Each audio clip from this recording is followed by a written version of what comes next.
Reborn of mysterious queen in novel. Episode 5। Amayra की बात सुनकर वह तीनों लोग भी उन दोनों को देखने लगते हैं। वही सनम आप इरिटेट हो चुकी थी समर्थ इस तरह देखने से। वह उसकी तरफ देखती है और बोलती है क्या प्रॉब्लम है, क्यों घूम रहे हो इतनी देर से। समर्थ कहता है पूरी क्लास में सिर्फ तुम हो, जैसे हमारे होने ना होने से कोई फर्क नहीं पड़ता। तो सनम समर्थ की तरफ देखती है और बोलती है तुम कहीं की प्राइम मिनिस्टर हो क्या, जो मैं तुम्हें देखूं और तुम पर अपना टाइम वेस्ट करूं। चुपचाप से क्लास पर ध्यान दो, मेरे को पर नहीं। और लेक्चर पर ध्यान देने लगती है। समर्थ सनम की बातें सुनकर मुस्कुराने लगता है। पीछे बैठे चारों लोग उन दोनों की बातें सुनकर शॉक हो जाते हैं, क्योंकि यह पहली बार था जब कोई समर्थ से इस तरीके से बात कर रहा था और समर्थ उसकी बातों का हंसकर जवाब दे रहा था। वही रोनित हमारा से बोलता है तेरे भाई को थोड़े थोड़े पड़े हैं क्या, जो आज यह ऐसी भी कर रहा है। हमारा अपने कंधे उसका देती है। तभी कोई क्लास में इंटर करता है, जिसे देखकर सनम शॉक हो जाती है और सीट पर से खड़ी हो जाती है। प्रिंसिपल सर आते हैं और बोलते हैं हेलो स्टूडेंट, आज मैंने इंडिया के मशहूर बिजनेसमैन मिस्टर अरुण मल्होत्रा को एक स्पेशल लेक्चर देने के लिए इनवाइट किया है, जो आपकी स्टडीज पर बहुत अच्छा इफेक्ट डालेगा, क्योंकि बिजनेस स्टडीज के लिए आपका ये क्लास अटेंड करना बहुत जरूरी है। सारी क्लास के बच्चे खड़े होकर मिस्टर मल्होत्रा को गुड मॉर्निंग विश करते हैं। मिस्टर मल्होत्रा खड़े होते हैं और बच्चों को गुड मॉर्निंग विश करके पढ़ना स्टार्ट कर देते हैं। वहीं सनम अभी भी शॉक होकर अपने पापा को देख रही थी, जो पढ़ने में कंसंट्रेट कर रहे थे। वहीं उनकी तिरछी नजरें सनम के बगल में बैठे समर्थ पर थी, जो बार बार सनम को कुछ न कुछ बोलता जा रहा था। वो सनम इरिटेट हो रही थी। तभी अचानक से समर्थ सनम के कंधे पर हाथ रख देता है, तो मिस्टर अरुण की मुखिया का जाती हैं और वह जोर से चिल्लाते हैं। सारे बच्चे उनकी तरफ देखने लगता है। वह समर्थ से कहते हैं तुम्हारी हिम्मत कैसे हुई, यह क्लास है तुम लोगों की कैंटीन नहीं, जिसकी वजह से तुम लोग यहाँ यह उल्टी सीधी हरकतें कर रहे हो। तभी सनम खड़ी होती है और बोलती है 1.5 महीना कुछ नहीं किया है, ये जानबूझकर मुझे परेशान कर रहा था। सनम के मुंह से दादा सुनकर पूरी क्लास के बच्चे शॉक होकर सनम को देखने लगते हैं। तभी अरुण जी कहते हैं मैं तुम्हारा पापा घर पर हूँ, अभी तुम मेरी एक स्टूडेंट हो जिसको मैं लेक्चर देने आया हूँ, इसलिए इस बारे में मैं तुमसे घर पर बात करूंगा। और तुम मिस्टर दूर रहो मेरी बेटी से, वरना तुम जानते नहीं हो फिर मैं तुम्हारे साथ क्या करूंगा। सारी क्लास को पता चल चुका था कि सनम सच में मिस्टर अरुण मल्होत्रा की बेटी और को मल्होत्रा की बहन है। समर्थ खुद शॉक था सनम की आइडेंटिटी जानकर। फिर क्लास स्टार्ट हो जाती है और 2 घंटे कब बीते हैं किसी को पता ही नहीं चलता। फिर जब अरुण जी की क्लास खत्म होती है तो सारे बच्चे क्लास से बाहर जाने लगते हैं। अरुण जी सनम के पास आते हैं और सनम का हाथ पकड़कर क्लास से बाहर चले जाते हैं। वहीं सारे बच्चे शॉक होकर उन्हें दोनों को देख रहे थे।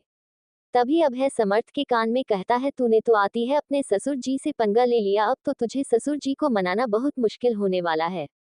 आपकी बात सुनकर समर्थ घुरकर उन चारों की तरफ देखा है और विचारों अपनी नजरें इधर उधर कर लेते हैं। तभी समर्थ बाहर की तरफ चला जाता है और फिर वह चारों लोग भी उसके पीछे पीछे बाहर चले जाते हैं।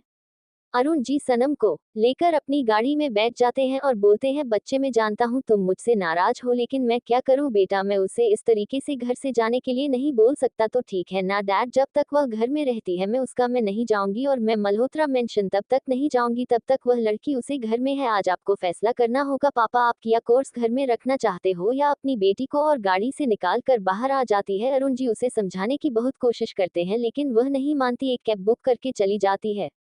अरुण जी को समझ ही नहीं आ रहा था वह सनम को कैसे मनाए, लेकिन अब उन्हें फैसला करना होगा, क्योंकि वह किसी भी हालत में अपनी गुड़िया को नहीं खोल सकते थे। और वहां से घर के लिए निकल जाते हैं। वही सनम की कैब अभिमन्यु के घर के बाहर आकर रुकती है और सनम को देखकर जल्दी से घाट गेट खोलकर उसे इवनिंग विश करता है। सनम भी उसकी इवनिंग का जन्म देते और सनम को देखकर जल्दी से घाट गेट खोलकर उसे इवनिंग विश करता है। सनम भी उसकी इवनिंग का जवाब देते हुए अंदर चली जाती है। जब वह हॉल में पहुंचती है तो देखते हैं सारे सर्वेंट कम कर रहे थे, बजाकर सोफे पर बैठ जाती है। एक सर में पानी लेकर आता है और सनम को देता है। सनम वह पानी लेकर उससे पूछता है और कैसी है सुरभि। सुरभि को अभिमन्यु ने सनम के लिए रखा था उसे दिन, क्योंकि अब सनम इस घर में आती जाती रहेगी, इसलिए एक लेडीज सर्वेंट का होना घर में जरूरी था। सुरभि एक 18 साल की लड़की थी जो एक अनाथ थी और उसे अपनी स्टडी कंप्लीट करने के लिए जॉब की जरूरत थी, इसलिए अभिमन्यु ने उसे यहाँ रख दिया था। सारे मेल सर्वेंट को सख्त हिदायत दी थी कि कोई भी सभी के आसपास दिखाई नहीं देगा, अगर उसे कोई बात पता चली तो वह सबको जहन्नम के दर्शन कर देगा। और अभिमन्यु की धमकी सुनकर सारे सर्वेंट की वजह से सुरभि से एक दूरी मेंटेन करके रखते थे और फिर भी बहुत अच्छे से अपना काम करती थी और फिर अपनी पढ़ाई पर ध्यान देती थी। सनम से अभिषेक कॉफी लाने के लिए बोलता है और अपने कमरे में चली जाती है। अपने कमरे में जाकर बहुत वॉशरूम में जाकर शॉवर लेने लगती है। तभी अभिमन्यु घर पर आता है तो सुरभि तो काफी ले जाते हुए पूछता है, फिर भी क्या सनम लिए? फिर भी कहती है उन्होंने काफी बनाई है अभी मैं, वह काफी देता है और बोलता है मैं दे दूंगा, तुम जाकर अपना काम करो। और अभिमन्यु कमरे के अंदर जाकर कमरे को अंदर से लॉक कर लेता है।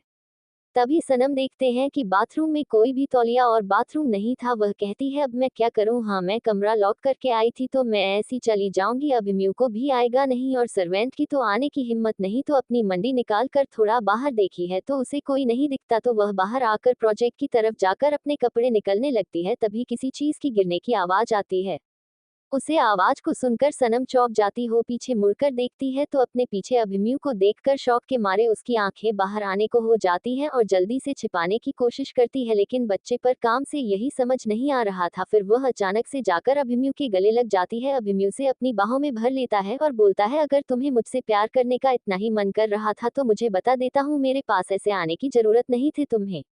एक्शन में मेरी बातें सुनकर सनम को बहुत गुस्सा आता है, फिर उसे अलग होकर उसके सीने में घुसा मरती है तो अभिमन्यु हाउस कहते हुए उसे पकड़कर अपने करीब खींचता है। तभी अचानक पानी होने की वजह से दोनों में सोफे पर गिर जाते हैं। सनम अभिमन्यु के नीचे थी और अभिमन्यु सनम के ऊपर। धीरे धीरे अभिमन्यु बहकने लगा था और सनम के होठों पर झुक जाता है और शिद्दत से उन्हें चमन लगता है। धीरे धीरे अभिमन्यु के हाथ सनम की पूरी बॉडी को एक्सप्लोर कर रहे थे।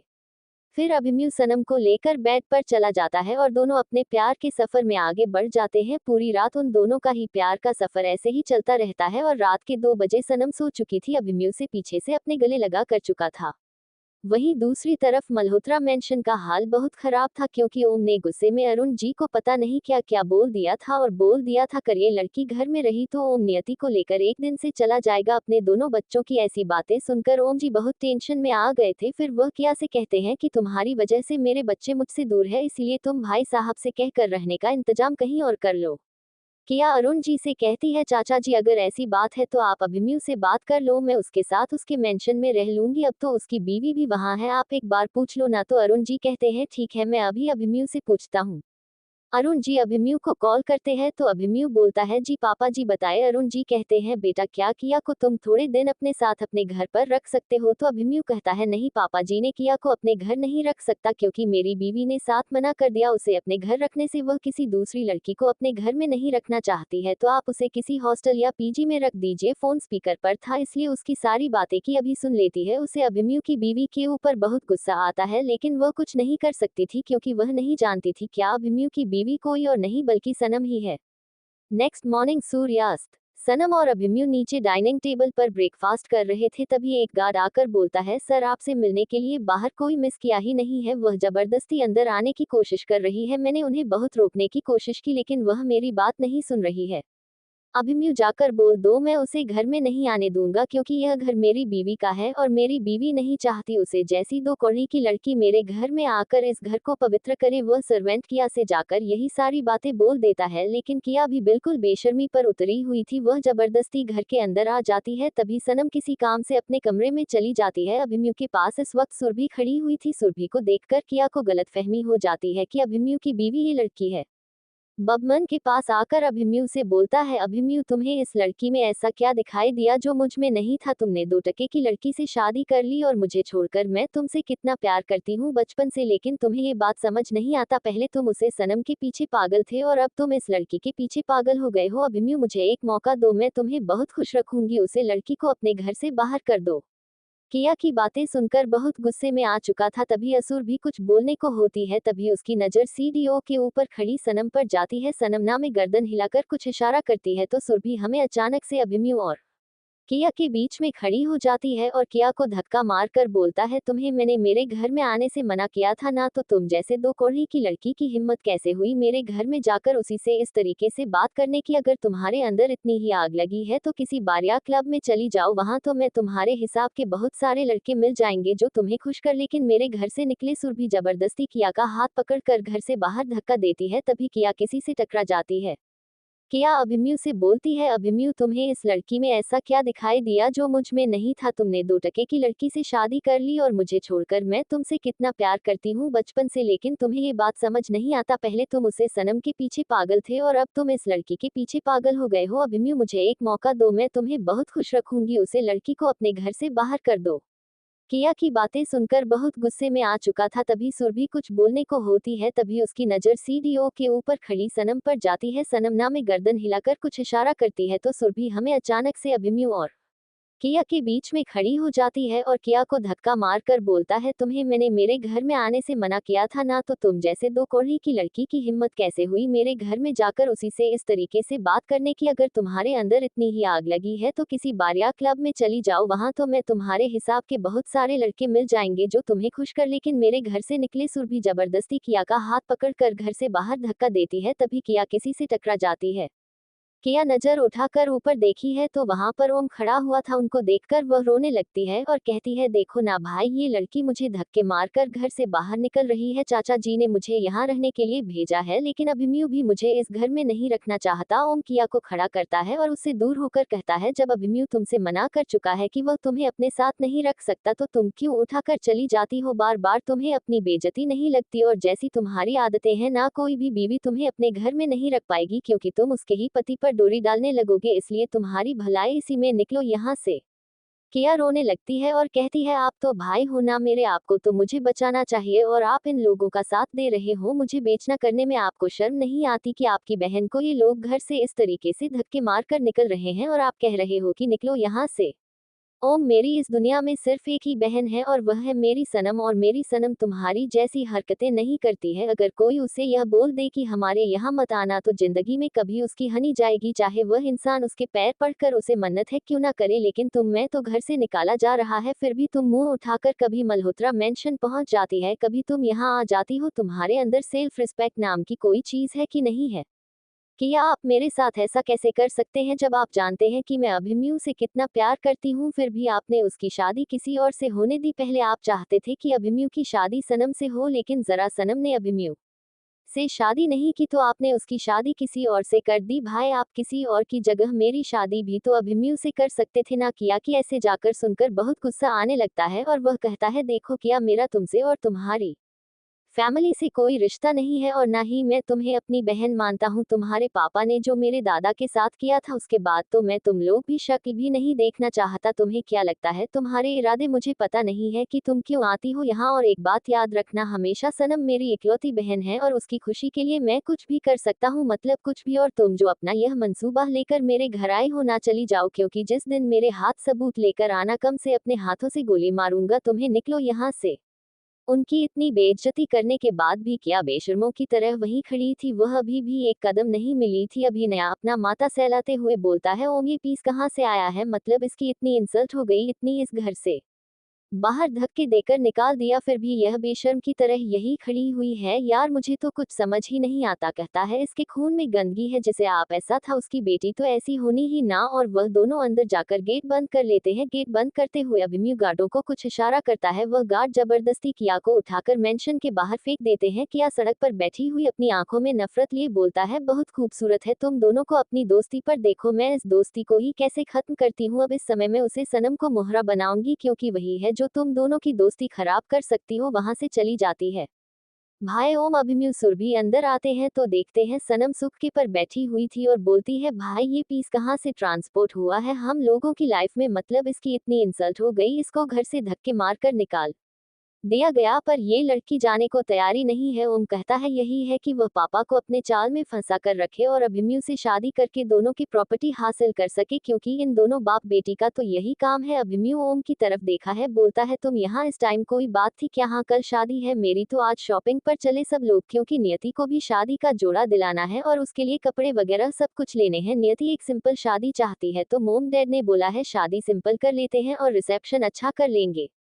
सनम ओम की तरफ ओम से कहती है, लेकिन मैं उसे घर में नहीं जाऊंगी, क्योंकि जब तक ये लड़की वहां रहेगी मैं नहीं जाने वाली। ओम कहता है, दादा ने उसे घर से निकाल दिया है और बोल दिया है कि वह कहीं भी रहे जाकर, लेकिन वह बाहर नहीं रह सकती। पापा तुमसे सबसे ज्यादा प्यार करते हैं सनम, और वह तुम्हारे लिए कुछ भी कर सकते हैं, इसलिए उन्हें हट मत किया करो। तुम जिस तरीके से कल घर से आ गई थी तो पता है वह कितने परेशान थे।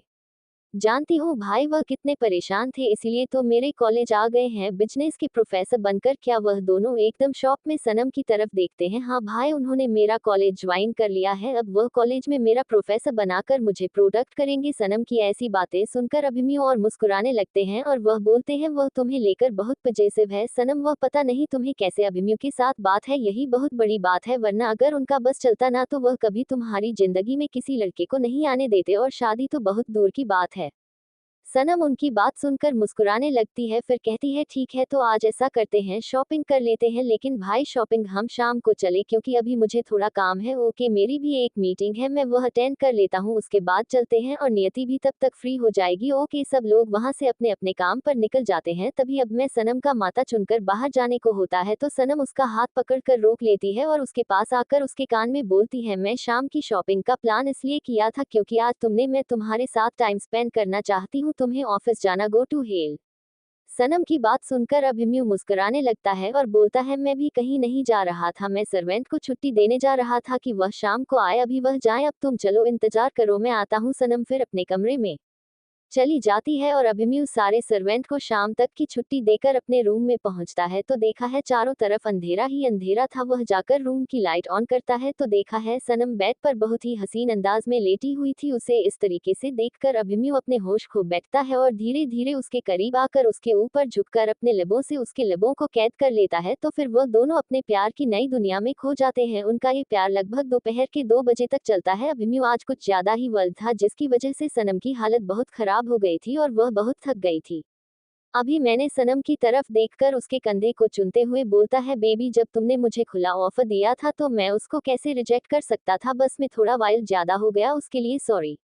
सनम अभिमन्यु की तरफ देखती है और उठकर बैठ जाती है, तभी उसका ब्लैंकेट उसके सीने से नीचे सरक जाता है और अभिमन्यु एक तक उसके साइन कोई घर रहा था। जब सनम की नजर इस चीज पर जाती है तो वह अभिमन्यु को धक्का देकर ब्लैंकेट सही करते हुए बोलते तुम बहुत बेशर्म हो ना। अभी मैं मुस्कुराने लगता है।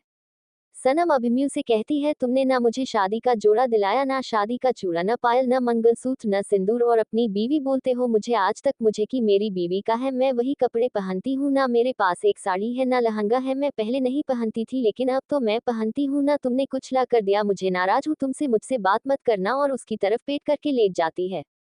अभिमन्यु पीछे से उसे अपनी बाहों में भरते हुए बोलता है सब कुछ है मेरे पास, सिर्फ तुम्हारे बोलने की देर है, सजा दूंगा तुम्हारी मांग में अपने नाम का सिंदूर, गले में मंगलसूत्र, पैरों में पायल, बिछिया हाथों में चूड़ा, लेकिन अभी तुम्हारा कॉलेज है ना इसलिए नहीं किया, लेकिन हाँ मंगलसूत्र तो मैं तुम्हें पहने ही सकता हूँ। से बोलता है तुम जाकर नहाकर आओ, आज मैं तुम्हें रेडी करूंगा। सनम अपनी नई को देखकर अपने हाथ उठा देती और बोलती है तुमने मुझे थकाया है ना, अब तुम ही मुझे नहीं लो, मैं नहीं जाने वाली। अपने आप से अभिमन्यु से गोदी उठाकर वॉशरूम में ले जाता है और उसे नहलाकर और खुद नहाकर बाहर आता है। फिर वह सनम को तैयार करता है और उसके गले में मंगलसूत्र पहने देता है जिसमें और एस नाम का पैटर्न पड़ा हुआ था। फिर उसके बाल बनाकर उसमें हल्का सा सिंदूर कर देता है। फिर उसे रेड कलर का एक ब्रेसलेट पहना देता है जो लगा तो ब्रेसलेट रहा था लेकिन वह एक चुम्मा टाइप में था। फिर पतली पतली से एक लेयर निकालकर उसकी उंगलियों में पहन देता है और बोलता है बन गई तो मेरी बीवी, आप खुश। सनम अपने दोनों हाथ अभिमन्यु के गले में डालकर उसके होठों को चूमने लगती है और चलते चलते उसके सीने पर नाखून चुकाने लगती है। अभिमन्यु अपने होठों को सिर्फ तुमसे अलग करके कहता है तुम मुझे फिर से परेशान कर रही हो, फिर मैं तुम्हें उठना नहीं दूंगा। फिर तुम्हारे भाई की शादी की शॉपिंग हो गई। फिर सनम एकदम से पैसे नहीं नहीं तुम रेडी हो, मैं नीचे जाकर काफी बनवाती हूँ। अगर नीचे चली जाती है जाकर कपड़े पहने लगता है। सनम जब नीचे आती है तो देखी है सुरभि पर बैठकर अपनी पढ़ाई कर रही थी। सभी को पढ़ाई करते हुए देखकर सनम अपने आप किचन में चली जाती है और कॉफी बनाने लगती है। जब सुरभि वहां आती है तो देखी है सनम कॉफी बना रही थी। सुबह रहती है मैम, आपने मुझे बोल दिया होता मैं बना देती कॉफी। सनम उसके बालों में हाथ डालकर चलते हुए बोलती है कोई बात नहीं, तुम पढ़ाई कर रही थी ना, काफी तो बनाना था, मैंने बना लिया, कोई प्रॉब्लम नहीं है, लेकिन मैं आपके सर के साथ जाकर क्या करूंगी, तो मैं भी तो कल से कॉलेज जाना है, तो तुम्हें भी तो अपने लिए कपड़े चाहिए ना, चल तैयार हो क्या जल्दी से। फिर भी वहां से चली जाती है और सनम दोनों कॉफी का कप लेकर डाइनिंग टेबल पर बैठ जाती है। अब मेनू आकर एक कॉफी उठाकर उसके पास में बैठ जाता है। सनम अभी मैं सोच रही थी कि हम सभी को भी शॉपिंग पर अपने साथ ले चलते हैं क्योंकि कल से उसका कॉलेज है ना, तो उसे कपड़े बुक्स वगैरह की जरूरत होगी, तो आप ऐसा करो आपका असिस्टेंट है ना नमन, उसको बुला लो, हम सुरभि को नमन के साथ भेज देंगे शॉपिंग पर और आप वह नमन को अपना कार्ड दे देना। अब मैं एक तक सनम को देखा था, सनम रहती है ऐसे क्या देख रहे हैं आप, मुझे देख रहा हूँ, मेरी भोली भाली से सनम कितना बदल गई है और सबके बारे में कितना सोचती है जब सुरभि को आप अपनी बहन मान सकते हो तो इसीलिए हाथ से वह मेरी भी तो कुछ हुई तो उसका ख्याल रखना अभी तो फर्ज बनता है ना मेरा आपकी कीमत कीजिए और नमन पर मुझे सबसे ज्यादा भरोसा है इसलिए तो मैं नमन को उसके साथ भेज रही हूँ वरना मैं किसी और को भी तो भेज सकती थी अभी हाँ बोलकर नमन को मैसेज कर कर मेंशन बुला लेता है और सुरभि को नमन के साथ भेज देता है। जब नमन सुरभि को देखा है तो देखा ही रह जाता है क्योंकि सुरभि भी बहुत खूबसूरत थी। कुछ कुछ छवि उसमें सनम की आती थी और वह छवि सुरभि में क्यों थी ये तो आगे कहानी में पता चलने वाला है क्योंकि सुरभि का बहुत गहरा रिश्ता था मल्होत्रा फैमिली से। सुरभि को देखे जा रहा था तो फिर भी अपना हाथ हिलाकर बोलता है कहाँ खो गया आप चलो ना लेट हो रहा है। फिर नमन गाड़ी का गेट खुलता है उसे भी बैठकर वो दोनों वहां से चले जाते हैं और सनम को देख रहा था। उन दोनों को देखकर उसके दिमाग में कुछ चल रहा था लेकिन क्या ये तो अभी नहीं जानता होगा लेकिन वह इस बारे में उनसे जरूर बात करने वाला था।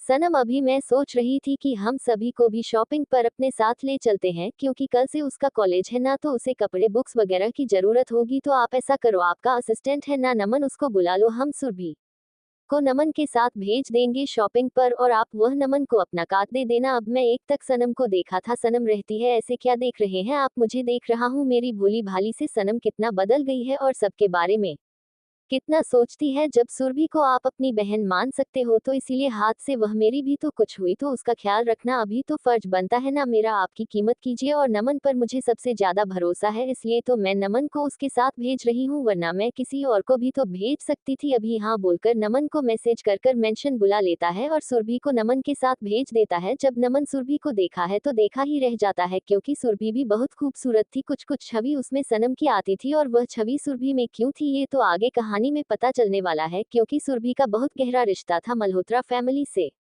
सुरभि को देखे जा रहा था तो फिर भी अपना हाथ हिलाकर बोलता है कहाँ खो गया आप चलो ना लेट हो रहा है। फिर नमन गाड़ी का गेट खुलता है उसे भी बैठकर वो दोनों वहां से चले जाते हैं और सनम को देख रहा था। उन दोनों को देखकर उसके दिमाग में कुछ चल रहा था लेकिन क्या ये तो अभी नहीं जानता होगा लेकिन वह इस बारे में उनसे जरूर बात करने वाला था। अभिमन्यु और सनम वहां से शॉपिंग के लिए चले जाते हैं। वह लोग जब मॉल पहुंचते हैं तो देखते हैं बाहरी ओम और नियति खड़े हुए थे। ओम और नियति को देखकर सनम उनके पास चली जाती है और नियति के गले लगाकर बोलता है कैसे हो आप भाभी। नियति मैं बिल्कुल ठीक हूँ तुम बताओ तुम कैसी हो। मैं भी बिल्कुल ठीक हूँ आप बताए और चलिए जल्दी से शॉपिंग करते हैं। और वह दोनों वहां से लेडीज क्षेत्र में चली जाती हैं। जब वह दोनों वहां पहुंचती हैं तो वहां एक सर्च कर डालती है और बोलती है मैं आई हेल्प यू में हाँ हमें वेडिंग के लिए लहंगा चाहिए अब वह दिखा दीजिए वहां सबसे बेस्ट लहंगा होना चाहिए आपके कलेक्शन का। सनम की ऐसी बातें सुनकर सिर्फ कर खुश हो जाती है और अपनी शॉप का सबसे महंगा लहंगा लाकर सनम को दिखाती है। सनम उसे लहंगा को देखकर एक साइड रखनी थी और बोलते और दिखाए ऐसे ही करके सनम बहुत सारे लहंगे देखी है लेकिन उसे एक भी लहंगा नियति के लिए पसंद नहीं आ रहा था। तभी सनम की नजर एक हैंगर में लगे लहंगे पर जाती है। वह नहीं वह सल्सकर से बोलता है मुझे वह वाला लहंगा चाहिए आप लाकर दीजिए। तो सल्सकर कहती है मैं बोलेंगे बहुत कॉस्टली है। सनम ने कहा मुझे वह लहंगा चाहिए आप प्लीज लाकर दीजिए। वह सल्सकर वहां से वह लहंगा लेने चली जाती है और लहंगा लाकर सनम को दिखाने लगती है। सनम को वह लहंगा नहीं आती के लिए बहुत पसंद आता है। वह नियति को वह लहंगा ट्राई करने भेज देती है। जब नियति वो लहंगा लेकर चेंजिंग रूम में जाती है और उसे चेंज करके बाहर आती है उसे लहंगे को देखकर सब लोग नियति को ही देखने लगे थे क्योंकि नियति उसे लहंगे में बहुत खूबसूरत लग रही थी इतनी की बता नहीं सकते। एक पल को तो सनम भी उसकी खूबसूरती में खो गई थी। तभी वहां अभिमन्यु और ओम भी आ जाते हैं। नियति कुछ लहंगा में देखकर ओम तो अपना सब कुछ भूल कर नियति में ही खो जाता है। भाई अभिमन्यु एक नजर नियति को देखकर वापस सनम को देखने लगता है। वह लहंगा फाइनल करके वह लोग ज्वेलरी क्षेत्र में जाते हैं। वहां से ट्रेन मंगलसूत्र और बहुत सारी ज्वेलरी खरीदने हैं। तभी नियति और ओम की शॉपिंग हो जाती है तो ओमान नियति वहां से मल्होत्रा मेंशन के लिए निकल जाते हैं। वहीं दूसरी तरफ अभिमन्यु सनम को लेकर एक दूसरे मॉल में जाता है और बोलता है अपने लिए जो भी लेना है बोलो और तुम्हें जो पसंद आए लहंगा हो कपड़े जो भी। सनम रहती है अभी जरूरी नहीं है इतना सब कुछ लेना कोई बात नहीं अभिमन्यु मैंने बोला ना। तो सल्सकल से बोलता है आप क्या जो भी सबसे बेस्ट कलेक्शन है लहंगा का वह दिखाए सिलसिले उसे लहंगा का बहुत बेस्ट कलेक्शन दिखती है। अभिमन्यु उसमें से 3 लोगों को डिसाइड करके सनम को ट्राई करने भेज देता है। सनम ने जितने भी कपड़े ट्राई किए थे अभिमन्यु ने उन सारे कपड़ों को पैक करवा लिया था और उसके लिए बहुत सारी साड़ियां सूट लहंगे गाउन बहुत सारे एक्सेसरीज भी खरीदी और वहां से बोलो बाहर डिनर करके ही अभिमन्यु के घर के लिए निकल गए। भाई दूसरी तरफ अभिमन्यु ने चुपके से सनम के एक बाल को एक पॉलिथीन में लेकर रख लिया था और फिर वह जब घर पहुंचता है तो वह किसी बहाने से सुरभि का भी एक बाल तोड़ लेता है। और उन दोनों को डीएनए टेस्ट के लिए भेज देता है। तो देखा है सनम बिना कपड़े चेंज करे हुए ही सो गई थी। बुझा के सनम को सीधा सुलाता है और उसके सारे कपड़े निकाल कर उसके कपड़े चेंज करता है, फिर उसके फेस से मेकअप रिमूव करता है और उसे ब्लैंकेट से कर करके स्टडी रूम में चला जाता है। स्टडी रूम में पहुंचकर वह अपने दोस्त कार्तिक को कॉल करता है और कहता है मैं तुम्हारे पास एक सैंपल भेजा है, उसका डीएनए टेस्ट करके मुझे रिपोर्ट जल्द से जल्द मेल करो, और हाँ इसके बारे में अभी किसी से कोई बात मत करना। कार्तिक हाँ बोलकर कॉल कट कर देता है। अब मनु वहीं बैठा बैठा कुछ सोचता रहता है। उसके दिमाग में बहुत कुछ चल रहा था लेकिन वह अभी किसी नतीजे पर नहीं पहुंचा था। पूरी रात का स्टडी रूम में काम करने के बाद सुबह 6 बजे अभिमन्यु रूम में आता है तो देखा है सनम अभी तक सो रही थी। उसे बिना उठा वह तैयार होकर बाहर आता है, फिर उसे उठना है, बोलना तुम्हें कॉलेज जाना है ना। सनम उसका तैयार होने चली जाती है। वह बाहर आकर अपने कॉलेज के लिए निकल जाती है। वहीं अभिमन्यु ब्रेकफास्ट करके हॉस्पिटल के लिए निकल जाता है क्योंकि कार्तिक ने उसे अस्पताल बुलाया था। उसे पर कॉल करके सनम जब कॉलेज पहुंचती है तो देखी है जो म्यूजिक ग्रुप आया हुआ था वह आज भी बाहर गार्डन में बैठे हुए थे। सनम उन्हें इग्नोर करके अपनी क्लास की तरफ चली जाती है। तभी सनम को देखकर सार्थक भी वहां से उठकर सनम के पीछे चला जाता है। सार्थक को इस तरीके से सनम के पीछे जाता हुआ देखकर अब कहता है हमारा, मुझे लगता है हमारे ग्रुप में एक और मजनू ऐड होने वाला है। उसकी बातें सुनकर सब लोग हंसने लगते हैं। तभी वहां कुछ स्टूडेंट जाकर बोलते हैं क्लास का वक्त हो गया, चलो वरना जो नए प्रोफेसर आए ना वह क्लास में घुसने नहीं देंगे, और सर वहां से क्लासरूम की ओर चले जाते हैं।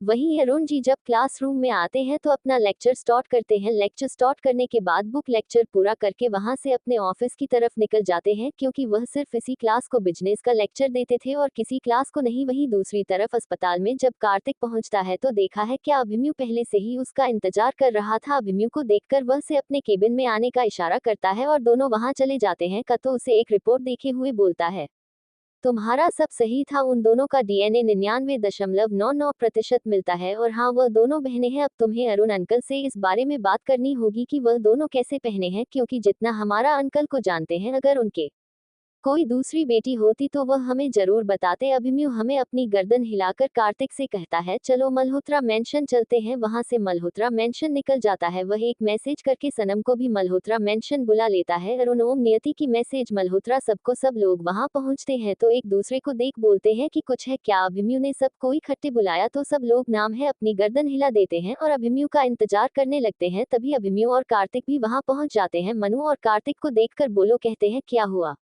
अभिमन्यु, तुमने हम सबको 3 मिनट ली क्यों बुलाया। अभी नया मिस्टर और मिसेस मल्होत्रा के पास जाता है और बोलता है मैं आपसे जो कुछ भी पूछ लूंगा आप मुझे इसका साफ साफ जवाब दीजिएगा। वह दोनों हाँ बोल देते हैं। क्या सनम के अलावा भी आपकी कोई और बेटी थी अभी मैं की। यह बात सुनकर वह दोनों शॉक हो जाते हैं। ओम और सनम अभिमन्यु से बोलते हैं क्या हुआ, तुम इस तरीके से बात क्यों कर रहे हो, और हमारी अगर कोई बहन होती तो हमें पता होता ना। अभिमन्यु ओम की तरफ देखकर बोलता है पहले मुझे बात करने दो मम्मी पापा से, उसके बाद में तुम्हारे सारे सवालों का जवाब दूंगा।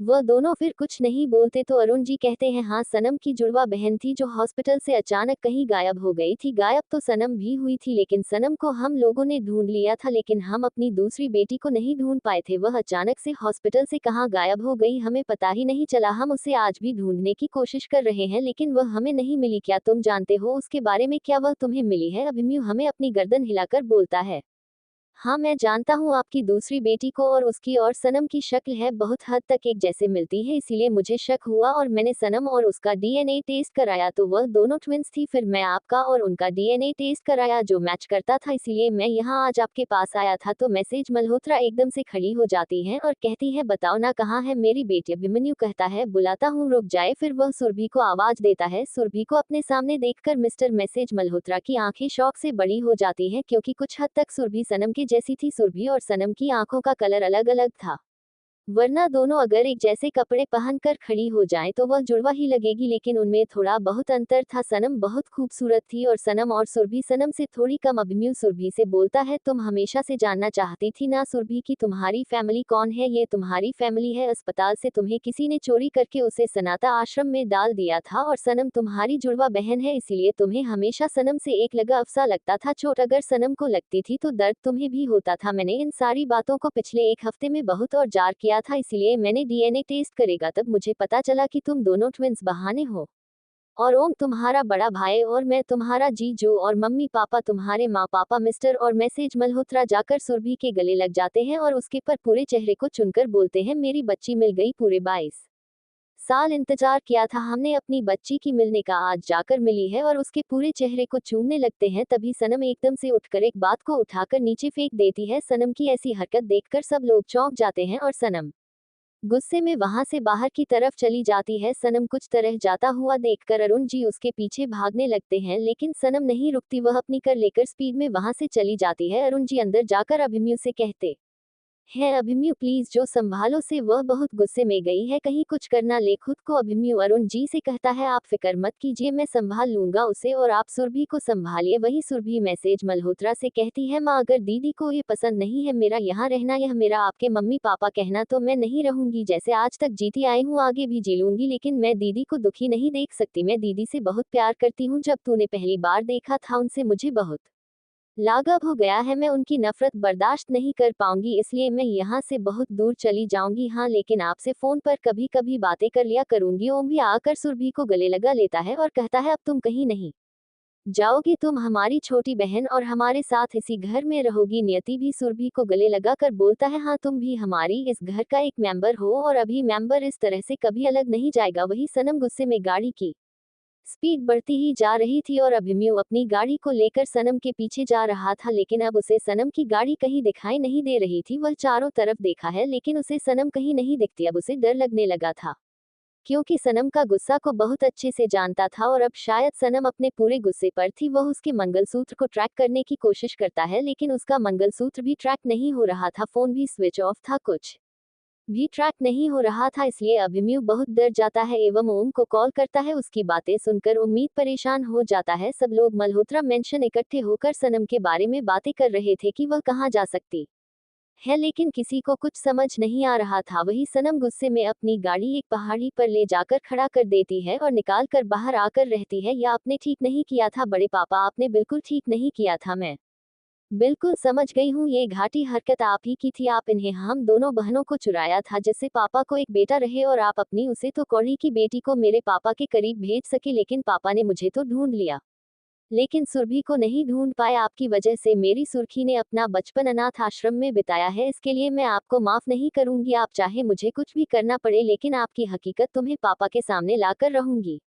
और वही पहाड़ी पर बैठ जाती है। तभी वहां एक लड़की आती है और सनम से उसका सारा सामान छीन लेती है और उसकी गाड़ी की चाबी भी ले लेती है और सनम के कपड़े भी। तभी सनम वहां से उसे लड़की के कपड़े पहनकर पैदल पैदल निकलने लगती है। तभी अचानक से चक्कर आता है और वह बेहोश होकर वहीं गिर जाती है। तभी जब वह लड़की सनम की कार लेकर जा रही थी, थोड़े दूर जाने पर ही बहुत जोर का एक ब्लास्ट होता है। अब उसे गाड़ी के चित्र उड़ जाते है, इतना भयंकर ब्लास्ट हुआ था जिसको सुनकर आसपास के जगह भी हिल जाती है। तभी उसे ब्लास्ट से थोड़ी दूर पर खड़ी हुई किया और उसके पापा कहते हैं, अभी तो सिर्फ एक विकेट गिरा है, अभी 3 विकेट और बाकी है, और वहां से चले जाते हैं। वहीं 2 घंटे बाद अरुण जी के पास एक कॉल आता है और पता चलता है अरुण जी उसे कॉल की बात सुनकर वहीं बेहोश होकर गिर जाते हैं। उनको इस तरीके से गिरते हुए देखकर सब लोग शॉक हो जाते हैं। फिर अभिमन्यु कॉल उठाकर बात करता है। अब मन्नू भी बुद्ध बनाकर बैठ जाता है, उसे कुछ समझ ही नहीं आ रहा था, ऐसा लग रहा था एक पल में उसकी पूरी दुनिया ही खत्म हो गई थी।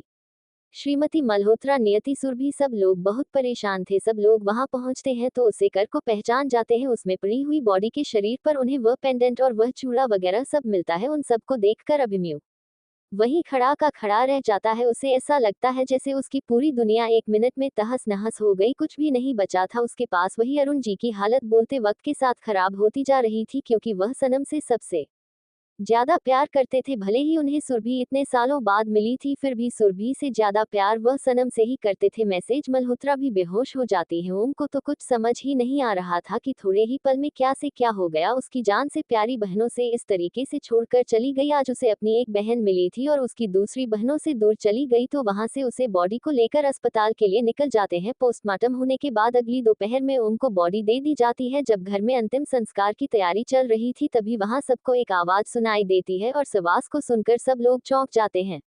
Thank you for listening. Like और कमेंट करना ना भूलें और मोर स्टोरीज के लिए सब्सक्राइब करें। मिलते हैं नेक्स्ट वीडियो में।